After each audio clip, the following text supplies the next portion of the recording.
a different issue. And I think the US government is looking at reducing those tariffs.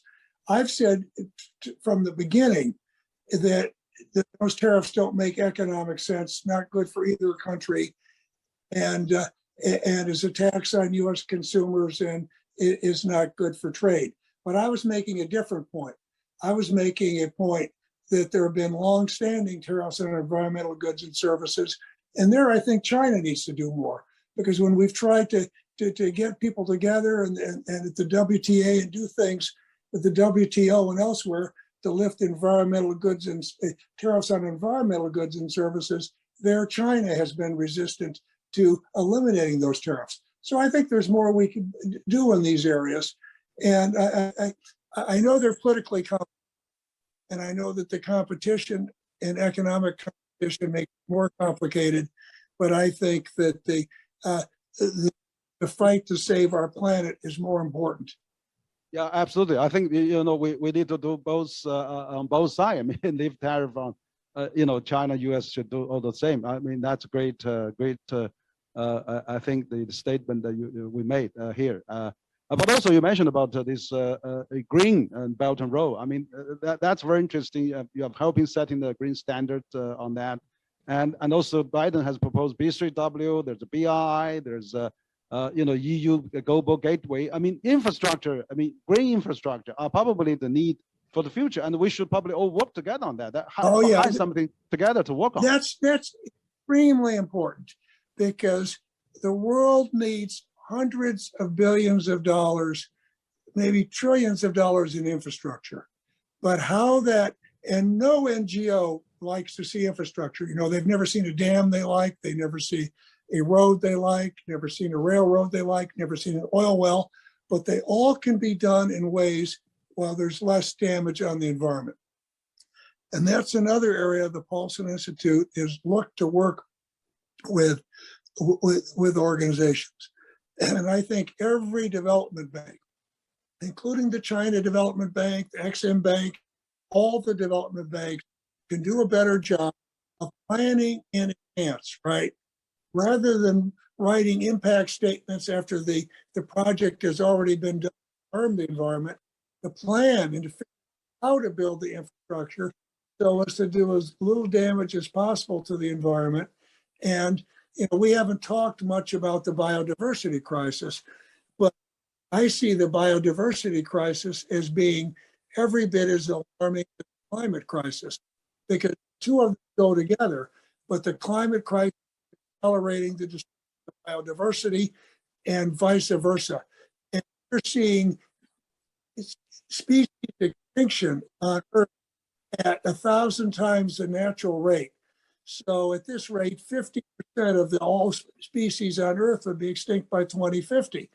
And so in many ways, this is even more alarming than climate change, because with climate change, we understand the science behind it, right? And we understand what we need to know. But in terms of disrupting Mother Nature, we don't even know what we don't know. And so I think it's alarming. And so the key thing we need to do is protect the environment and not destroy it. And we can do some simple things that the financial institutions do, and in terms of our ag subsidiaries and fishing and timbering, subsidies in those areas. So there's a lot we can do. China has done a lot in China, you know, an awful lot with a cleaner China. I think there's a potential for China to do more outside of China, looking at the biodiversity, but there's a potential for all of us to do more.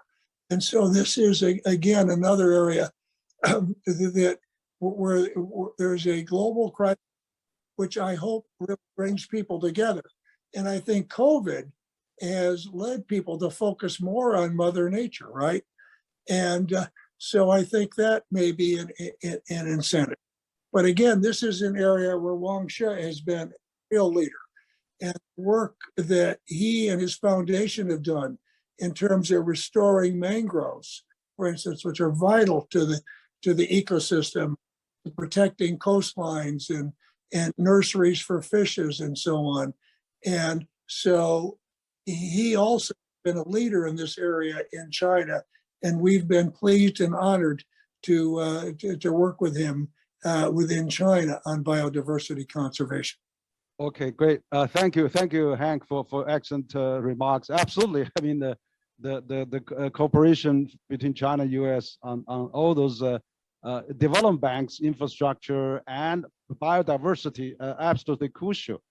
So thank you again for that. And actually, my staff was telling me we're almost closing, but we actually had multiple channels online, almost 500,000 viewers that tuned into our dialogue.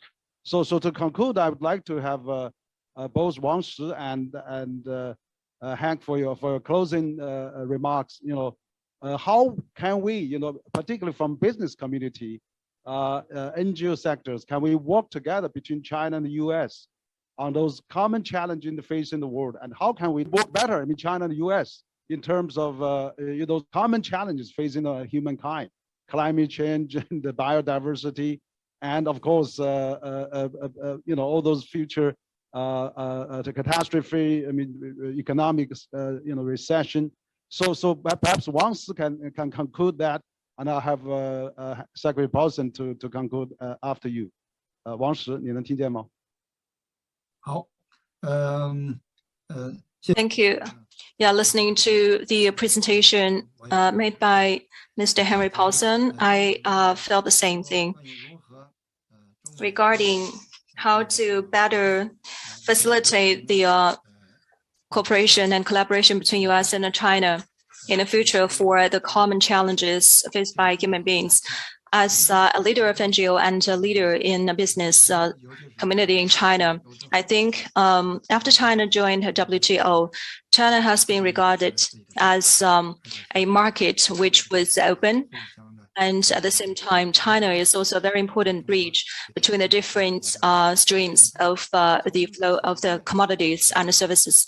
So as a businessman, from the business environment, it's fair to say that from the beginning of reform and opening up all the way to now, across the whole systems of the finance, the commodities development and the trade and everything, we have seen the interrelated world between you and me, between different countries and different stakeholders.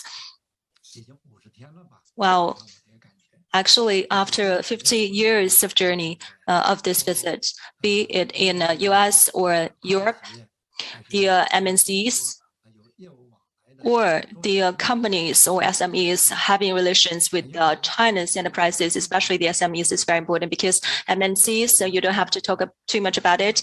They have their organizations operation in China already. But for SMEs of other countries, their relation with China's businesses is really valuable, especially against the background of COVID, against the background of the current challenges.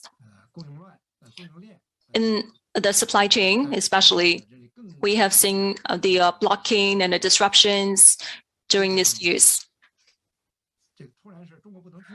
So it's a really hard, very hard time. And like the business of China, for them, it's very hard to get out. And for those business in other countries, very hard to them to get in China.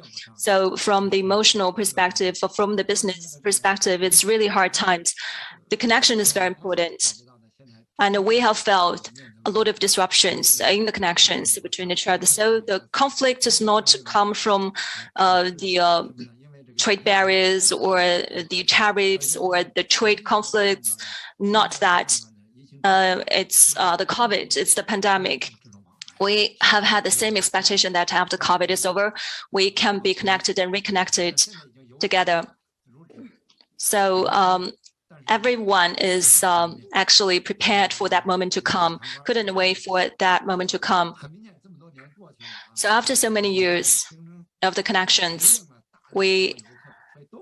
other countries, especially those tourist countries, that they have got used to numerous Chinese visitors and tourists coming to their territories to visit, and they earn money also in the end. And so right now, there's a lot of disruptions and a blockage of the travel, the ban in travel, which lead to the disruptions of their income in these tourist countries as well.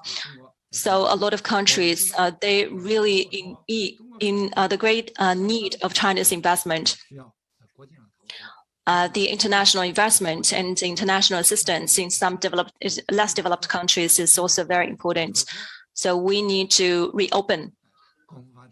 And in terms of, for example, the clean energies development, like the wind power development, batteries, and the energy storage, and we have felt that this country is in need of China's investment, collaboration, and China's companies to come and to reside over there, to cooperate with them. So the climate is becoming warmer. This is one issue. Cooperation is very necessary and is a must.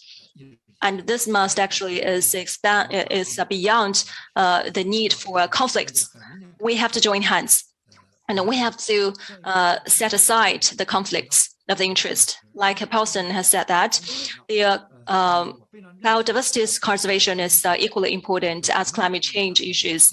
I agree with them, and we have to keep humble as human beings in front of the nature, in front of the biological environment, because we are yet to know the full picture of the influence or impact of the climate change to biodiversity. And we have to wait and see, and we have to take initiative in preserve the nature in advance, no matter what happened in the end. And also we have to explore the common way to, or the common solutions to protect the biodiversity, which can benefit all of us, especially after COVID. So the biggest imperative of humanity, I feel, is the initiative taken by China, US, and EU countries for common development and common prosperity. But I think the three parties are the most important. US, China, and EU. These are the three most important force for NGOs. So cooperation is also the core issue for them, and above which we have to set aside the impact from the COVID, and we have to reconnect with each other. Thank you. Mr. Wang, so you mentioned it very well. I think that's very important to have these exchanges between the business, between the people, and travel, outbound tourists from China, all those good things that I think are really needed to really keep the bridges and flow. So Secretary Paulson, your last word, and how U.S.-China business and to government and also with other countries to work together for facing the common challenges. Yeah, so I won't repeat a lot of the things I said earlier. I'll begin with the governments, and I really do think that I'm saying much about governments because I think, unfortunately, our governments are communicating. It's good that they're communicating. There's communication at a senior level, but there's a lot of communication that isn't taking place. And so I think at the government level, I just recommend that they do things together that are simpler and easier to get on, so we can build on success. And those are the communication, perhaps the strategic and military area to avoid conflict. Very important. Communication from the macroeconomic policies. Because one thing that this recent period has pointed out is this great irony. Just at the time that there's more trouble between our two countries, more competition, more fraught relationship, it's clear how interdependent we are. If there are issues in China, economic problems or COVID lockdowns, it impacts what happens in the US economy. If there's something in the US economy, it impacts China. If we have another global financial crisis, where it'll start, it will impact both countries. So we sure need communications about macroeconomic policy at a senior level. And then I think climate change, I outlined all the things that should be done. We know those things aren't going to be done right now. They're just not. So realistically, we have to do some simple things. The working group, that's been set up with John Kerry and his counterpart, working on methane or whatever the issues are. And so to get some simpler things done.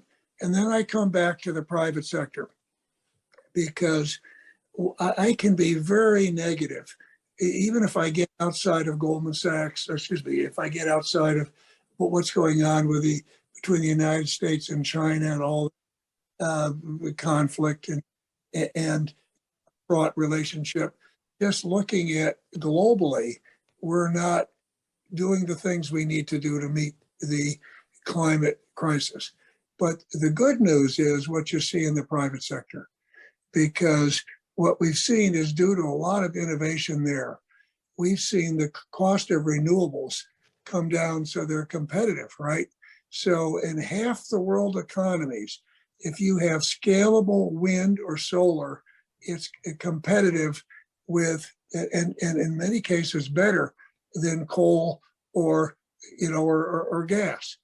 And so we've seen that, number one. And that's a big positive.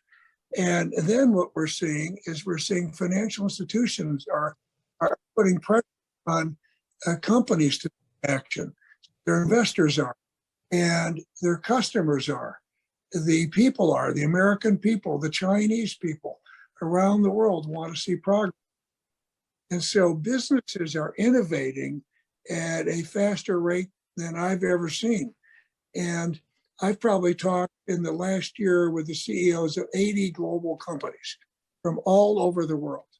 And if I talked with those companies 2 or 3 years ago, they'd say, oh yeah, we're the best at environment and climate change. Talk to my sustainability officer. I want to talk to you about US-China relations or what's going on with the economy. Today, they're all focused on climate change. And so they're making progress. And so I think so I think there will be opportunities for cross investment in this area and for companies to continue to make progress. And so that's where it is.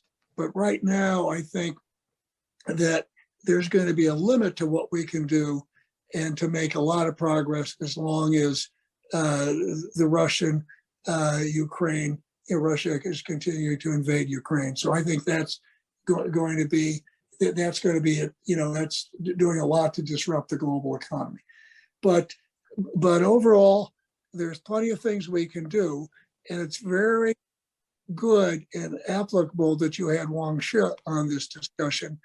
I think a lot of what is going to be done by the private sector. So thank you for this opportunity. And it's always good, we can see some of the problems we've had even with technology today. But I look forward to the day when I can travel to China and see all my friends again and have face-to-face communications. And with my colleagues at the Paulson Institute, I had a Zoom call with them again this Monday and thank them for all the work our Chinese colleagues are doing in China, in Beijing and Shanghai. But I haven't seen them in person now in a couple of years. Okay, great. Thank you. Thank you, Secretary Paulson. Excellently, you said at your closing remark. I think absolutely government is important. They should increase the level of communication and dialogue. Absolutely so crucial.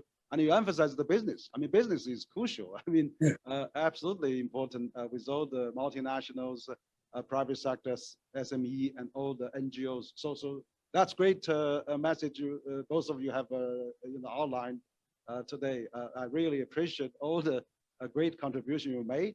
So that's all the time we have. We're going to conclude our special dialogue series at 8th China Globalization Forum. We're having another 20 ambassadors roundtable next. So we have to stop here. I appreciate all your contributions. Thank you so much. We'll see you next time. Thank you. Thank you. Thank you. Okay, bye-bye. Bye.